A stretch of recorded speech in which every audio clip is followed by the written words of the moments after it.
schön. Ich bin so geil. Sex? Auf Rückzug. Coitus interruptus? Nein, natürlich nicht. Cunnilingus? Fellatio? Nein. In die Natur. Weg von den Statisten.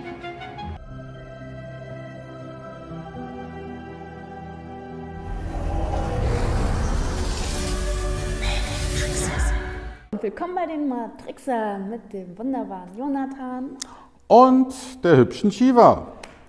Wir mal wieder. Und zwar mit einem spannenden Thema. Ihr habt vielleicht ja schon das Titelbild gesehen. Klingt reißerisch, ist es aber nicht. Denn wenn das, was wir und viele andere auch wahrgenommen haben, die uns geschrieben haben, dann ist es kein Stück reißerisch, sondern die Wahrheit. Ja, wie viele ja vielleicht schon bemerkt haben, die Dissoziation zeigt uns ja eine ganz andere Welt, als wir sie vom Alltag her gewohnt sind. Ja. Und die Welt der Dissoziation betritt man eben, wie das Wort schon sagt, mit Hilfe der Dissoziation. Die ist jetzt nicht so einfach zu erreichen, aber wie immer, Übung macht den Meister. Und mit der Zeit eröffnet sich einem eine ganz andere Welt. Ich würde nicht sagen, dass es eine neue Welt ist, sondern es ist eine Welt, die sich da eröffnet, die eben den Alltag umwölbt, ne? Eigentlich sozusagen mehr so die integriert. ursprünglichere Welt. Es bildet ja vielmehr den Zustand, den ursprünglicheren Zustand ab, als den wir hier in der Alltagswelt haben. Ja, die Welt, die dort gesehen wird, ist ursprünglicher und orientiert sich auch mehr an dem Wissen, dass wir alle in einer virtuellen Realität leben. Genau. Und in dieser virtuellen Realität, so kann man sich vielleicht vorstellen, muss ja eine Umgebung aufgebaut werden. Und diese aufgebaute Umgebung muss natürlich auch mit Personen gefüllt werden, die eben die Umgebung realistisch darstellt. Genau. Denn das, was wir jetzt beschreiben wollen, zielt nämlich genau daraufhin ab. Man muss nicht in den kompletten Zustand der Dissoziation dafür sein. Es reicht auch schon ein leichter dissoziativer Zustand, um das wahrnehmen zu können. Also man muss jetzt nicht 10 Minuten dissoziiert haben, um das zu sehen, was wir gesehen haben oder auch viele andere, sondern wenn man einfach schon die Gedanken beruhigt und in eine leichte Dissoziation geht, kann man diese Computersimulation, die wir hier haben, mit all ihren Figuren darin schon wahrnehmen. Ja, und man kennt das ja auch vielleicht aus einigen Filmen oder Serien. Beispiel natürlich, das klassische Beispiel. Matrix. Das klassische Beispiel hier Star Trek. Ach so, okay. Star Trek? Ja. Ach so, ja klar. Oder Matrix, genau. Ja, mit dem Holodeck. Und Mr. Smith. So. Ach so, okay, klar. Das Holodeck ist also ein Raum, den man betreten kann, und dann kann man dem Computer sagen, hey, ich möchte gern ein Pariser Café haben und möchte da gern ein Käffchen trinken. Und der Computer erstellt dann alles. Das Café, die Tische, Stühle, Kellner, Gäste, alles da. Ja. Innerhalb von einer Sekunde, in Lichtgeschwindigkeit aufgebaut. Man kann den Kellner und die Kellnerin auch anfassen, wenn man möchte. Ne, man greift also nicht durch. Das sind also Hologramme, die eben auch eine gewisse Dichte besitzen, so dass man eben, wenn man die berührt, den Eindruck hat, als würde man einen ganz normalen Menschen berühren. Ja. Und das macht das Holodeck natürlich auch für die ganze Besatzung von Raumschiff Enterprise so attraktiv. Und da müssen Sie sich immer in der Liste eintragen. Heute Abend um 18 Uhr möchte ich 1 Stunde aufs Holodeck. Ja? Und da kann man sich dann alles programmieren. Irgendeinen schönen Strand, ne? Costa Rica oder so, ne? Oder Brasilien, ne? Kann man sich da programmieren, oder irgendwie alles Mögliche ist da programmierbar. Ne? Und die ganzen Statisten gehören natürlich dann auch zu der Computersimulation dazu. Spannend ist, dass da eigentlich nur ein echter Schauspieler ist und alles andere Statisten. Ja, das ist sehr interessant. Ja. Und wenn man sich jetzt mal vorstellen würde, es gäbe vielleicht so eine Art Spezialprogramm bei diesem Holodeck. Das heißt, man betritt das Holodeck, ne, programmiert das Holodeck, hat dann sein Pariser Café, ne, und dann würde man in der Lage sein, sein Gedächtnis temporär zu löschen. Also man würde sich nicht mehr daran erinnern, dass man das Holodeck betreten hat. Man würde sich nicht mehr daran erinnern, wo der Ausgang ist aus dem Holodeck. Und man würde sich auch nicht mehr daran erinnern, dass man diese ganze Umgebung selbst erschaffen hat, das so also vorher so einprogrammiert hat. Inklusive Figuren. Man denkt, die sind alle echt. Ja, eben. Was würdest du dann denken, wenn du dich auf dem Holodeck befindest? Tja. Du würdest dann wirklich glauben, alle sind echt? Das ist meine Realität. Ja. Genau, das glauben wir hier ja auch. Richtig. Wir sind auf einem gigantischen Holodeck, Holodeck Erde. Auch eine Simulation und ja, gruselig. Ja, richtig. Und das ist eben das Spannende daran. Ne? Und in der Dissoziation sieht man solche Dinge. Ja. Da fängt man nämlich an, sich zu erinnern. Ganz langsam, Stückchen für Stückchen, Tröpfchen für Tröpfchen, fängt man plötzlich an, sich zu erinnern. Und dazu gehört auch die Wahrnehmung von Statisten. Man nimmt plötzlich Menschen um sich herum wahr, wo man dann plötzlich das Gefühl hat, Mensch, da ist ja gar keiner drin. Ja. Der wirkt gar nicht richtig echt. Ja? Oder wie hast du das erlebt in der Dissoziation? Ich habe das ja in letzter Zeit häufiger gemacht, gerade im Fokus auf die Statisten. Und die wissen alle genau, was sie tun. Und die können auch übernommen werden, diese Statisten. Manchmal passiert das auch. Und dann spürst du das auch. Und man hat das Gefühl, sie schielen zu einem, dass du beobachtet wirst. Aber nicht, weil du besonders toll bist oder so, sondern einfach nur, weißt noch, ich habe dir das letztens auf der Rolltreppe beschrieben, dieses Gefühl, warum die das machen, diese Absicht dahinter, dieses, jetzt nicht zwingend böswillig, aber das war ein ganz bestimmtes Gefühl und ich kann es nicht mal mehr richtig umschreiben, dass die dich dann schon mit Absicht anschauen, dass du das bemerkst und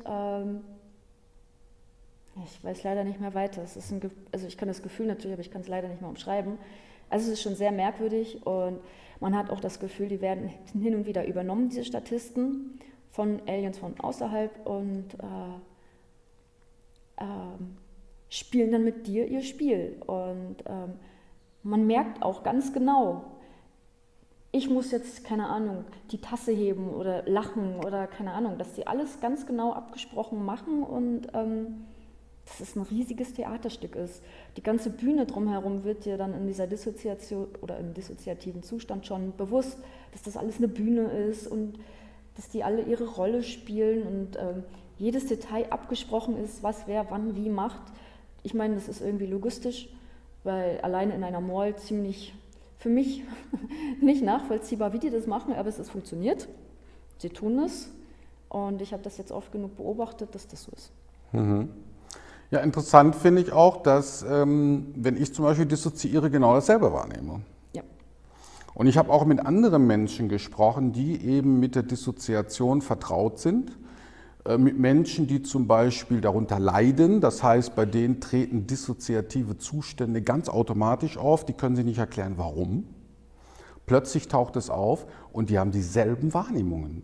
Also kann man ja hier nicht von einer Halluzination sprechen, von einer individuellen. Nee, ganz viele Leute haben das schon geschrieben, Ja. uns, und dass sie das ähnlich wahrnehmen. Und wenn sehr viele das im gleichen Zustand gleich wahrnehmen, muss ja irgendwas da dran sein. Ja.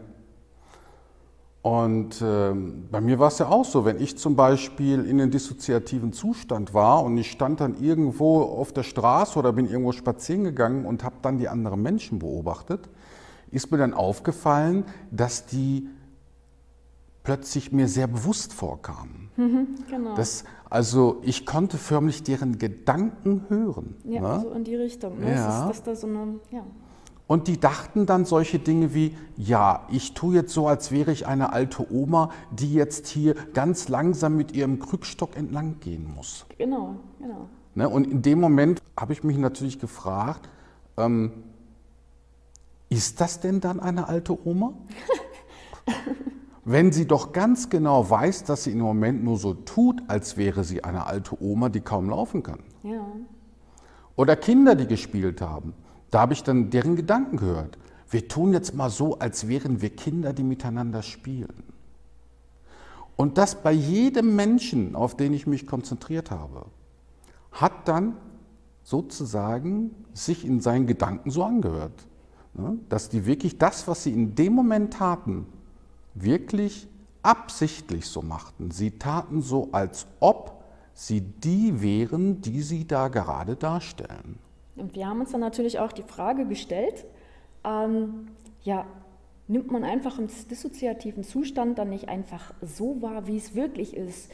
Nehmen wir all die Seelen wahr? Also wir sind ja eigentlich im Grunde alle Schauspieler, wir haben ja einen bewussten Schauspieler sozusagen hinter uns, der uns sozusagen wie Marionetten hier lenkt, wie auch immer. Haben uns natürlich gefragt, ja, nehmen wir einfach den Originalzustand wahr oder ist da wirklich keiner drin? Und einmal in einem dissoziativen Zustand letztens, da habe ich dann wahrgenommen, dass es hier nur noch einen weiteren Leuchtepunkt gibt.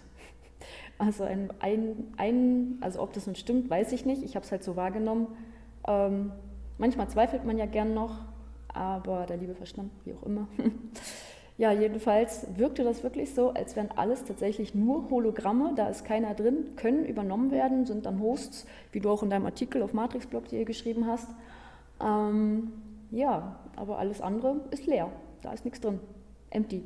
Und wenn man bedenkt, dass wir hier ungefähr 400.000 sind in dieser Stadt. Ja, wo wir uns gerade befinden, meinst du? Wo wir uns gerade befinden und da 3 Leuchtis sind, ist das schon ein bisschen wenig. Und dann kann man schon von der Zahl 99% ausgehen, dass die so stimmt. Auch die Aborigines haben das ja schon gesagt, dass es eigentlich nur 144.000 echte Menschen hier auf diesem Planeten gibt. Inzwischen mag die Zahl woanders sein. Es inkarnieren ja immer mehr Sternensaaten, die dabei mit unterstützen, hier dieses System zu stürzen von innen und außen. Ja, aber trotzdem, insgesamt gesehen von 8 Milliarden Menschen scheinen schon doch ein ganz hoher Prozentsatz wirklich nicht besetzt zu sein. Ja.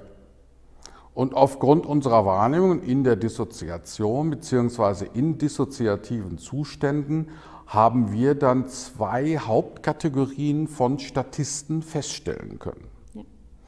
Und zwar die Hosts und die Sharer. Ne? Und die Hosts, wie Shiva ja schon sagte, sind eben die Statisten, ne? Die eben die Kulisse füllen sollen und natürlich alle ziemlich bewusst zu sein scheinen. Ja. Sie wissen also das, was sie da machen und sie wissen genau, warum sie es machen und sie machen es ganz absichtlich so, wie sie es machen. Manchmal hat man das Gefühl, sie wollen einen ärgern, indem sie einen angucken. Ich weiß auch nicht. Naja, weiter. Alles gut. Dann gibt es die sogenannten Sharer. Die Sharer sind recht selten. Das sind halt die Persönlichkeiten, die Seelen, die sozusagen einen Körper hier übernehmen und dann in diesem Körper ihr Leben lang leben. Also wir halt. Ja, so wie wir beide, wir sind Sharer. Das heißt, wir haben uns an unseren Körper angeschlossen von außerhalb der Matrix und sind jetzt in der Matrix drin mit Amnesie. Das heißt, wir erinnern uns nicht mehr an den Ausgang, wie hier mit der Analogie mit dem Holodeck. Ne? Wenn man das Holodeck verlassen möchte, muss die Person, die auf dem Holodeck war, immer rufen Computer und dann tauchte ein Ausgang auf und man konnte das Holodeck verlassen. Haben wir auch oft genug probiert, hat nicht funktioniert. Das war kein Scherz. Und ja, und wenn man dieses Zauberwort, sag ich mal, Computer eben nicht kennt, ne, auf dem Holodeck und sich auch nicht daran erinnert, dass man das anwenden kann, dann verhält es sich so, dass der Ausgang niemals auftauchen wird. Ja. Ja, dann bleibt man halt auf dem Holodeck. Ja. Solange bis dann wieder der Strom ausfällt. Ja. Ja, ich meine, die Generatoren verfallen ja langsam, aber es dauert halt noch ein paar tausend mehr Jahre, bis dem auch so hier ist. Aber ja. Ja. Und, oder dir verrät es einer, ne, wenn du vielleicht jemanden triffst, aber das ist recht unwahrscheinlich, weil die Sharer sind ja alle die, die eben mit Amnesie da sind. Ja. Und die Hosts werden es dir nicht verraten, So weil die sieht's aus. Hosts ja ein Interesse daran haben, dass du dir ihre Show anguckst. Ja. Ja? Und sie sind ja auch vom System programmiert worden. Das bedeutet, dass sie also das System unterstützen und nicht unbedingt das, was du gerne möchtest. Ja. Interessant finde ich dabei aber schon, dass da schon eine Absicht hintersteckt, dass die Menschen, also die echten jetzt, sich schon ein Stück weit entwickeln, denn es liegt einfach in der Natur eines Menschen, eines Schöpferwesens, Neugier, Entwicklung, keine Ahnung. Und so, dass die Neugier gerade befriedigt wird, aber nicht genug, um eben den Ausgang zu erkennen oder den Weg hinauszufinden. Also die ganzen New Age-Systeme, die ganzen Techniken, Praktiken, Gurus und weiß ich was, wurden alle erfunden und uns präsentiert, damit wir ja abgelenkt werden, uns ein bisschen damit befriedigen können, aber nicht, um wirklich tief in die Materie einsteigen zu können. Das schafft wirklich nur unter anderem die Dissoziation, weil das keine Technik ist, das ist eigentlich im Original unser Zustand, Stille, Leere. Und deswegen empfehle ich nochmal das Buch von Jonathan, die spirituelle Dissoziation. Ja, ich habe es voll drauf mit Werbung. Ist jedenfalls wirklich zu empfehlen, weil das ist wirklich die Mastertechnik, um wirklich tatsächlich den Ausstieg aus der Matrix anvisieren zu können, ohne sich mit irgendwelchem New Age Hokuspokus abzulenken, ein bisschen zu entwickeln, wieder zurückzufallen und ja, alles erfundener Quatsch. Das macht die Elite, der Deep State, der Deep State und sollte man die Finger von lassen, nur wo man das Gefühl hat, von Herzen, ja, das ist auf jeden Fall ein Weg, den ich beschreiten kann, darf, sollte, um mich wirklich zu entwickeln. So, Werbung Ende, weiter geht's.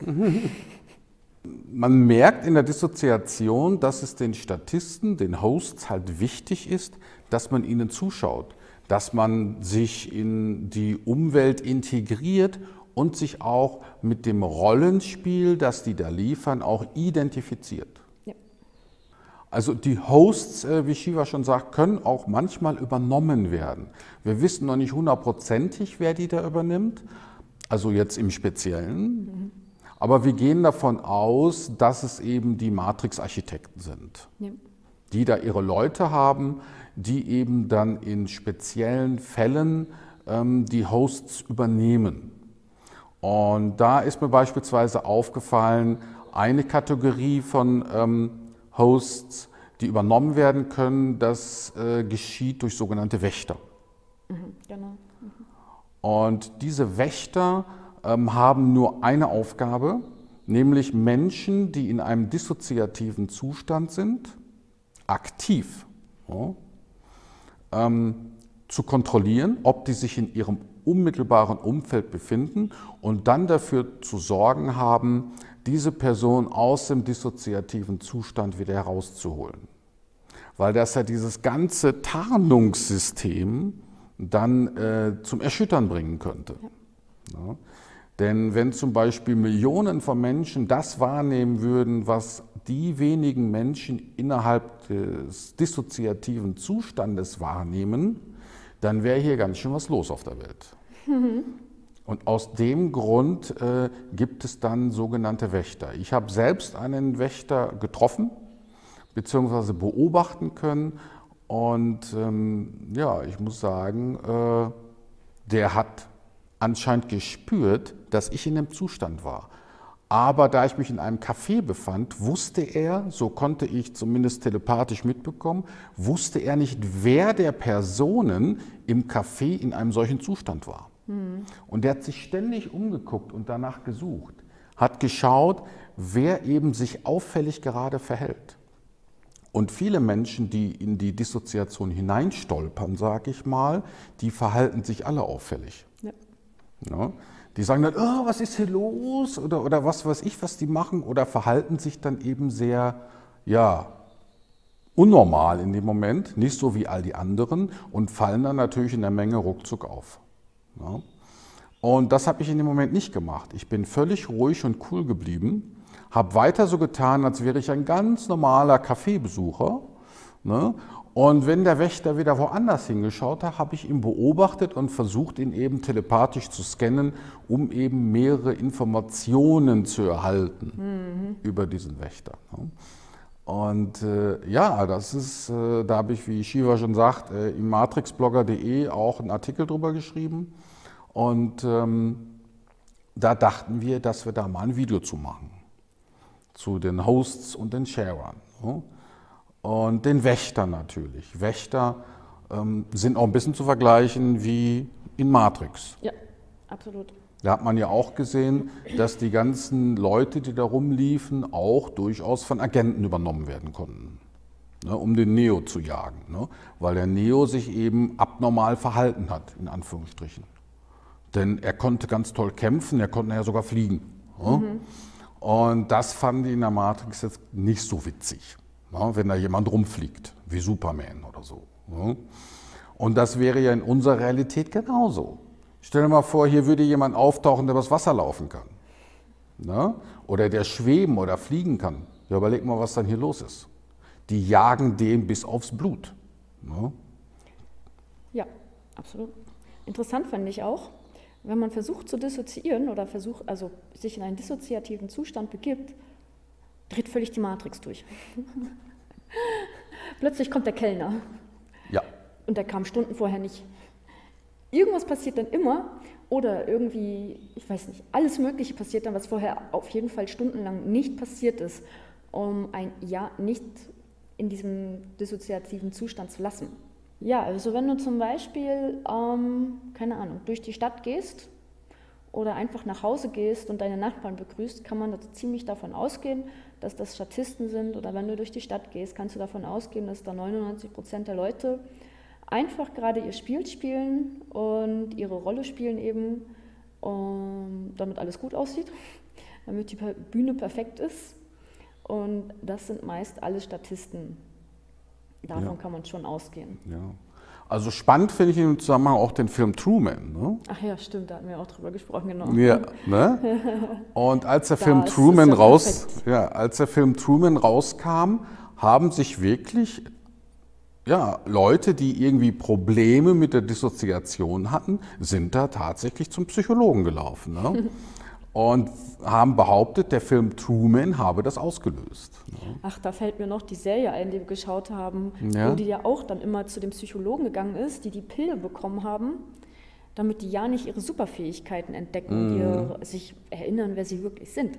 Ja, genau, richtig, ja. Genau wie bei Truman, stimmt. Ja. Und bei Truman war es ja auch so. Truman war der Einzige in einer simulierten Umgebung, in einer simulierten Dorf, ne, oder Stadt, in der er gelebt hat. Und er ist der Einzige gewesen, der in dieser Stadt geboren worden ist. Ja. Und er hatte keine Ahnung davon, dass das eigentlich nur eine riesige kommerzielle Werbeanlage war. Ne?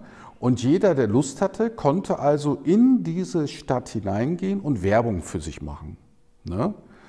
Weil der Truman war eben so beliebt, dass die ganze Welt ihm zugeschaut hat. Ja. Überall auf den Fernsehern, die ganze Welt hat unwahrscheinlich gern Truman geschaut. Ne? So ein bisschen zu vergleichen mit Big Brother vielleicht damals. Ja, stimmt. Und da haben natürlich viele Firmen gedacht, oh, alle Menschen schauen Truman, also müssen wir da irgendwie mit unserer Werbung rein. Ne? Und dann kamen da immer so Gags wie, hey Truman, hast du schon die neuen Cornflakes probiert? Ne? Und haben die dann immer so in die Kamera gehalten und so. Ne? Und solche Geschichten. Ne? Und das ist eine tolle Analogie. Ja, absolut. Ja. Weil wir haben ja auch mal ein Video gemacht über dieses intergalaktischen Handel. Ne? dass die Aliens ja bei uns auf unser Bier stehen oder Kleidung. Ne? Wer weiß das schon, ob die nicht da oben, ob das hier nicht alle Statisten sind, die da oben zuschauen und dann hier unser neues Bier. Ich meine, es gibt genug Biergärten und Cafés und Restaurants, wo sie überall Bier anbieten. Oder wenn man in die Restaurants geht, ja schau, heute ist das auf unserem Tagesmenü und hier ist das neueste Bier und der beste Wein. Wie auch immer. Ja, also schon eine super Analogie, der Film. Ne? Truman, wer ihn noch nicht geschaut hat, sollte ihn unbedingt sich anschauen, aber wir glauben, die meisten von euch kennen den Film schon. Ja. Und wäre traurig, wer nicht. Ne? Ja. Schämt euch. Ja, schon klasse. Also das sind schon so ein paar Tipps, die wir geben können. Ne? Guckt euch da einiges über das Holodeck an in Star Trek, ne? Wie es da angewendet wird. Und Truman vielleicht nochmal. Ne? Also das sind so wirklich so Hinweise, intuitive Eingebungen für die Drehbuchautoren und Filmregisseure, die eben versuchen, das wiederzugeben, was eben Teil unserer wirklichen Realität ist. Und diese wirkliche Realität oder die wahre Realität kann man nur in der Dissoziation wahrnehmen. Ja, wir haben ja darüber gesprochen, dass die ganze Welt natürlich in Zwietracht gehalten wird und das geht durch die ganzen Statisten natürlich gut.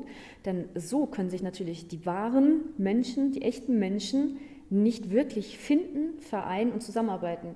Gut, wer weiß, ob die nicht auch sich zwietrachten, weil sie ja so programmiert sind im Laufe des Lebens, die ganzen Muster angenommen haben, wie auch immer. Aber eben durch diese ganze Spaltung, die man immer wieder findet, in der gesamten Gesellschaft, klar, kann man nicht zusammenfinden, zusammenhalten und das System stürzen. Wie soll das möglich sein? Ja, klar, das ist schon richtig. Das ist natürlich auch eine spannende Frage. Ne? Eben. Wer programmiert die Statisten? Ne? Vielleicht gibt es einige unter euch, die tagtäglich mit Statisten zu tun haben. Da gehen wir mal ganz stark von aus. Ne? Und ihr euch schon mal darüber gewundert habt, warum die sich so oder so verhalten. Ne? Und das völlig im Widerspruch steht zu dem, wie man normalerweise eigentlich handeln würde. Ne? Also solche Geschichten. Aber wir möchten natürlich jetzt nicht, dass ihr jetzt irgendwelchen Leuten an den Hals springt und sagt, du bist ein Statist, du tust nur so, als ob. Ja? Du tust auch nur so, als ob. Wir tun leider alle so, als ob. Nur die wissen das. Also wir wissen es auch, aber... Jedenfalls ist das Ganze ja schon relativ gruselig, wenn man bedenkt, dass man durch die Stadt geht und 99% Statisten sind, also eigentlich nicht echt. Dann kann man sich plötzlich schon mal ziemlich einsam fühlen, wenn da keiner echt ist. Wir jedenfalls machen das gerne im Café. Da reichen auch schon 10, 20, 30 Minuten. Manchmal hat man auch dann gar keine Lust mehr aufzuhören, weil es wirklich sehr, sehr spannend ist. Wenn man erstmal drin ist, ist man dann auch irgendwann so verlangsamt, dass man auch gar nicht mehr wirklich rauskommt. Selbst wenn man rausgeht, ist man dann noch teilweise drin. Also Cafés eignen sich einfach optimal dafür, weil immer was los ist. Der Verstand ist sowieso schon abgelenkt dadurch. Du kommst weniger dazu zu denken. Ja gut, wir sind sowieso schon sehr trainiert darin. Das vereinfacht die Sache dann halt nochmal, wenn man dann im Café ist und durch die Musik abgelenkt wird. Also alle Sinne sind dann eigentlich beschäftigt. So könnte man das am besten sagen. Die Sinne sind beschäftigt. Du kommst gar nicht dazu zu denken, sondern mehr, du bist halt beobachtend und dann kommst du irgendwann automatisch in den dissoziativen Zustand. Deswegen können wir öffentliche Plätze wie Cafés eben und Restaurants gut empfehlen. Ja, Restaurants nicht ganz so optimal, da kommt ja ständig der Kellner, aber in einem Café, wir sitzen da ja auch gern und arbeiten stundenlang, 4, 5, 6 Stunden, da kommt dann nicht so häufig der Kellner und da hat man dann schon seine Zeit zu dissoziieren. Ja, ein Café eignet sich da ganz gut. Nachdem euch der Kellner dann versorgt hat, ne, kann man das ja gut trainieren. Ne? Ja. Und da kann man eben auch recht schnell in den Zustand kommen, dass irgendwie man plötzlich so fühlt, wie so eine Glocke um sich herum bildet. Genau. Ne? Und dann plötzlich irgendwie hat man das Gefühl, so, also es kommen erst so Gefühle hoch, dann, genau. Ne? So seichte Gefühle, die man gar nicht so am Anfang so doll spürt. Ne? Also so ganz seichte Gefühle, halb bewusst könnte man sagen, die dann hochkommen und dann irgendwie man den Eindruck bekommt, hier stimmt was nicht. Genau, oder, man wird zuerst misstrauisch, ne? ja, man wird erst ein bisschen misstrauisch und denkt sich, irgendwas läuft hier nicht so, wie es laufen sollte. Ne? Und paranoid. Also wenn man dann irgendwann geht, ist man ziemlich paranoid. Ja, aber eine positive Ja, Paranoia. konstruktiv, Also nicht, dass man dann da so steht. Nee, auf keinen Fall. Es ist ja sehr spannend. Also. Ja, ne? Also es ist wichtig, dass man in der Dissoziation auch lernt, die Gefühle, die dann hochkommen, als Ratgeber zu benutzen, unbedingt. ne? Und nicht in irgendeinen Wahn zu fallen. Ne? Ja, Auch wenn paranoide Gefühle hochkommen, ne? Versucht sie konstruktiv anzuwenden. Ne? Benutzt die konstruktive Paranoia, sage ich jetzt mal. Ne? Weil eigentlich ist das ja alles nur eine Botschaft von innen, die sich über das Misstrauen, ne, über ein leichtes Misstrauensgefühl auszudrücken versucht. Ne. spannend finde ich ja, wenn man in dem Zustand von Misstrauen und Paranoia ist, dass es eigentlich den Zustand der Dissoziation noch fördert. Man kann dann noch tiefer dadurch rein, wenn man das Gefühl aufrechterhält. Ja. Aber wie gesagt, wir reden hier jetzt nicht von starken paranoiden Nee. Zuständen oder so, sondern von konstruktiver Anwendung. Ne? Von einem seichten Paranoia, von einem seichten Misstrauen, das die eben hilft, hinter die Kulissen der Matrix zu blicken. Ne? Und tut das bitte auch als Beobachter. Ja. Ne? Versucht die Wahrnehmung, die ihr da bekommt, nüchtern entgegenzunehmen, sammelt Informationen und beobachtet im Zustand der Dissoziation.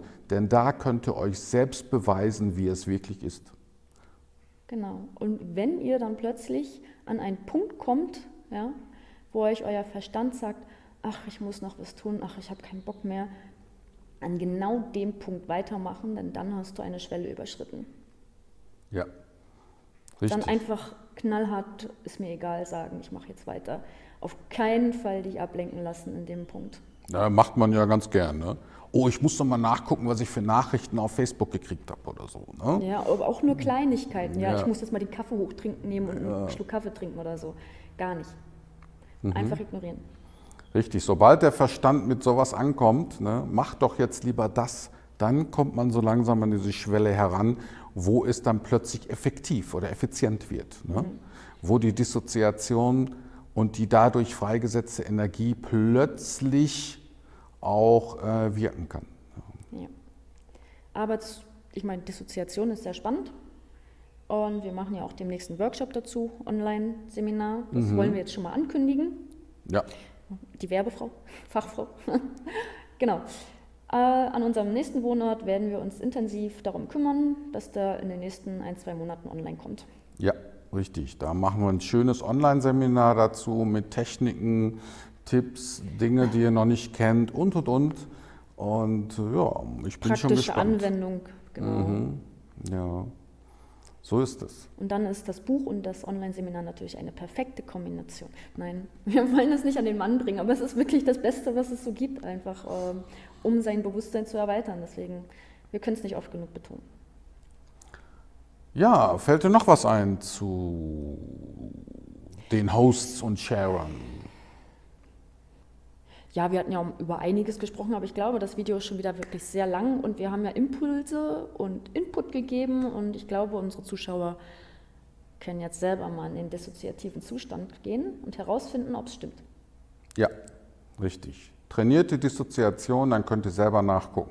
Und macht euch nicht zu großen Druck dabei, oh, ich schaffe das nicht, ich kriege alle 10 Sekunden doch einen Gedanken, ist okay.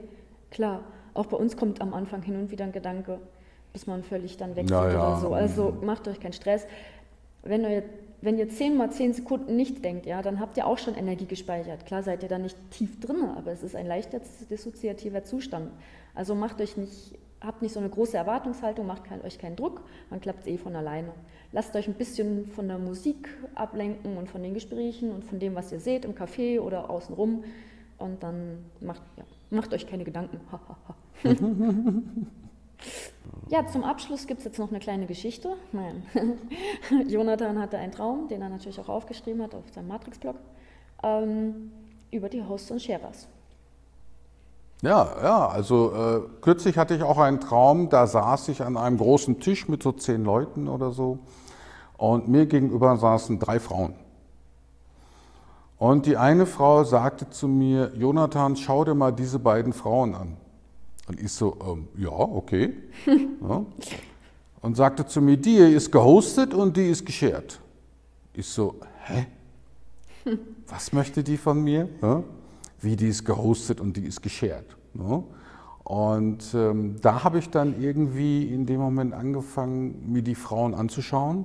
Und die sahen ganz normal aus, beide. Und da gab es keinen Unterschied irgendwie. Ich meine, die sahen zwar unterschiedlich aus, ne? Ja, optisch, ne? Und waren bestimmt charakterlich auch unterschiedlich. Ne?